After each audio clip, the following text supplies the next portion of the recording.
All right, today we're jumping into a book that's inspired millions of people to, well, to look beyond their limits. We're talking about Richard Bach's classic, Jonathan Livingston Seagull.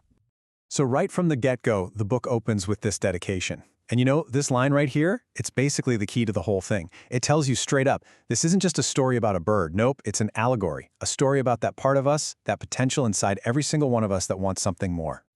So our story kicks off with a pretty fundamental conflict. See, Jonathan is different. And what makes him different? It all comes down to his passion for flying. And this right here, this really boils the whole conflict down to its core. For the rest of the flock, flying is just a job, you know? It's a tool, a means to an end. You fly to eat. Simple. But for Jonathan, it's the complete opposite. Food is just fuel. The real purpose of life, the whole point, is the flight itself. He eats to fly. So, of course, the flock puts him on trial for being so different. And Jonathan hits them with this powerful defense. They're accusing him of being irresponsible. But from where he's standing, what's more irresponsible than ignoring your true passion? Ignoring your potential? To him, that's the real crime. But yeah, the flock doesn't see it that way at all. For daring to be different, for breaking tradition, he's publicly shamed and then just cast out, banished. He's forced to live a totally solitary life on the far cliffs. He's officially an outcast. But you know what? This exile, it actually becomes his laboratory. Now he's alone, totally free from the flock's judgment, and he can dedicate himself completely to mastering flight. And his first goal? Speed. And let me tell you, his process is not glamorous at all. It's this grueling, painful cycle of trial and error. He climbs up, he pushes into a dive, he loses control right at 70 miles an hour, and then bam, he crashes into the sea. And then he does it again and again. This isn't just messing around, it's a totally relentless, methodical hunt for a breakthrough. So this is the wall, right? The one he keeps slamming into over and over. He's physically limited. At 70 miles per hour, his wings just can't handle it. They get unstable and he crashes. So the question is, how on earth can he get past the very nature of his own body? And then right when he's about to give up, it hits him, an epiphany. He thinks about a falcon's short wings, and that's it. That's the key. He doesn't need to change his body, he just needs to change how he uses it. His big idea? Fold in the main part of his wings and fly on just the narrow, dagger-like tips. And what do you know? It works! His very next dive, he holds those wings still, and he just blasts right past that old limit, hitting 90 miles per hour. A new world speed record for a seagull. But he doesn't stop there. He goes higher, 2,000 feet. The wind is just a monster roar in his ears, 140 miles per hour, and he's still in control. And finally, from 5,000 feet up, he hits terminal velocity. The wind is just the solid wall of sound, 214 miles per hour. This is way more than a breakthrough. It's the single greatest moment in the history of the entire flock. And for Jonathan, this speed, its power, its joy, its pure beauty. Okay, so he's mastered the physical world, right? But now, Jonathan's about to find out that the real limits, well, they were never in his wings to begin with. They were in his mind. Suddenly, these two radiant, star-bright gulls just appear at his side.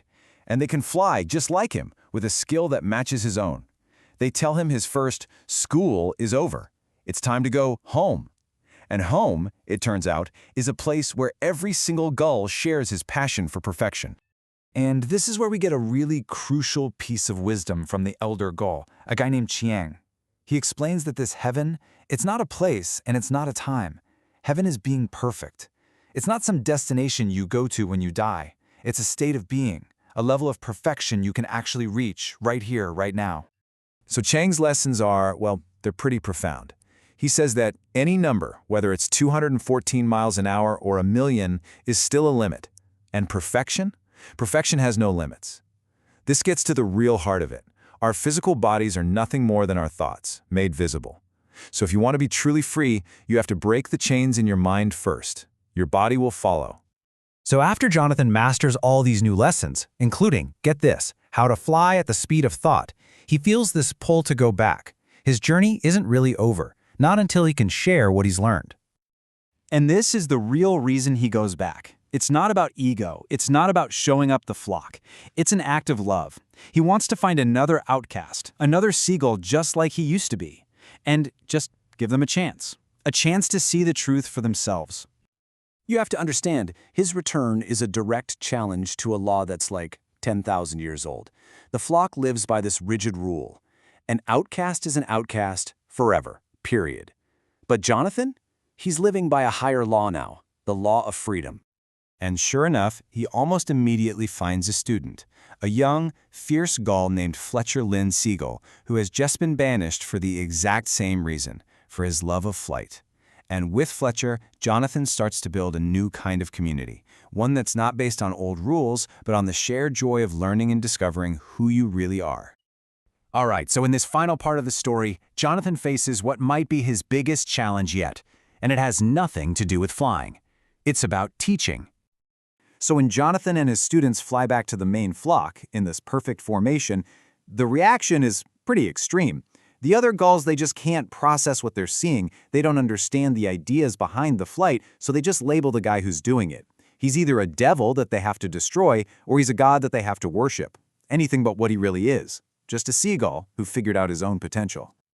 After a while, Jonathan realizes his work there is done. It's time to leave Fletcher in charge. And this leads to maybe the ultimate lesson in the whole book. A great teacher doesn't create followers. A great teacher creates more teachers. He tells Fletcher that the real instructor he needs to listen to is that unlimited Fletcher Seagull that's already inside him. And with these last words, Jonathan just vanishes. It's his final reminder, to Fletcher and to us, that our eyes can be deceiving. They only show us limitations. But true sight, that comes from understanding. It comes from finding what you already know, deep down inside.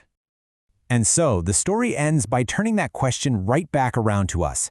It leaves us with this really powerful thought, one that echoes that very first dedication. Jonathan found his way to fly. The real question is, what limits are you ready to fly beyond?